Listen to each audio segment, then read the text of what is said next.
నమస్తే అండి. నేను మీ సంజన. ఈరోజు మన రెసిపీ వచ్చేసి ఎప్పుడు ఒకేలా కాకుండా డిఫరెంట్గా మ్యాంగోతో రవ్వ కేసరి ఎలా తయారు చేయాలో ఇప్పుడు మనం చూద్దాం.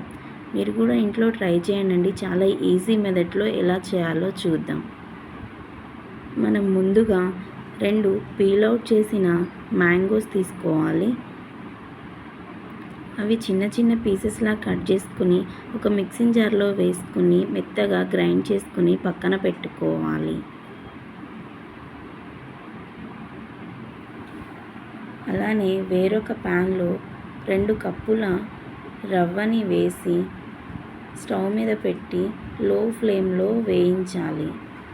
పచ్చి వాసన పోయే వరకు వేయించుకోవాలి. కొద్దిగా నెయ్యి అయినా వేసుకోవచ్చు ఫ్రెండ్స్, లేదు అంటే కొద్దిగా నూనె అయినా వేసి వేయించవచ్చు, అది మీ ఇష్టము. ఇలా కొంచెం పచ్చివాసన పోయే వరకు వేగిన తరువాత తీసి పక్కన పెట్టుకొని ఒక గ్లాస్కి 3 గ్లాసుల వాటర్ పోయాలి ఫ్రెండ్స్. అంటే నేను ఇప్పుడు 2 కప్పులకి 6 కప్పుల వాటర్ పోసి మరిగించి మనం పక్కన పెట్టుకున్న రవ్వలో పోసి ఇలా కలుపుతూ ఉడికించాలి.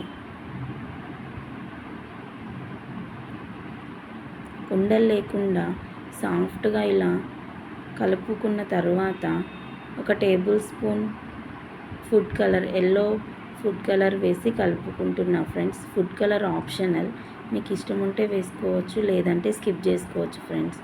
అలానే ఒక కప్పుకి 2 కప్పుల బెల్లం, 2 కప్పుల రవ్వకి 2 కప్పుల బెల్లం తీసుకున్నాను ఫ్రెండ్స్ నేను హెల్తీగా చేయడానికి. మీరు ఈ ప్లేస్లో షుగర్ అయినా తీసుకోవచ్చు, కండ చక్కెరనైనా తీసుకోవచ్చు. అలానే మనం ముందుగా గ్రైండ్ చేసి పెట్టుకున్న మ్యాంగో కూడా వేసి ఇలా కలుపుకోవాలి. ఒక 5 to 10 మినిట్స్ లో ఫ్లేమ్లో ఉంచి కొన్ని జీడిపప్పు పలుకులు, కొన్ని బాదం పలుకులు వేయించుకుని ఇలా వేసి కలుపుకున్న తర్వాత ఒక హాఫ్ కప్పు నెయ్యి కూడా వేసి కలుపుకొని స్టవ్ ఆఫ్ చేసి ఇలా వేరొక బౌల్లోకి సర్వ్ చేసుకుంటే ఎంతో రుచికరమైన సాఫ్ట్ అయిన మ్యాంగో రవ్వ కేసరి రెడీ అయిపోతుంది ఫ్రెండ్స్. ఇలా మనం పైన కొన్ని డ్రై ఫ్రూట్స్ వేసుకుని సర్వ్ చేసుకుంటే ఎంతో టేస్టీగా ఉంటుంది ఫ్రెండ్స్. మీరు కూడా ఒకసారి ట్రై చేసి నా కామెంట్ సెక్షన్లో కామెంట్ చేయండి. అలానే మరిన్ని రెసిపీస్ కోసం సంజన కిచెన్ ఛానల్ని సబ్స్క్రైబ్ చేయండి. Thank you for watching. Please do subscribe, like and share.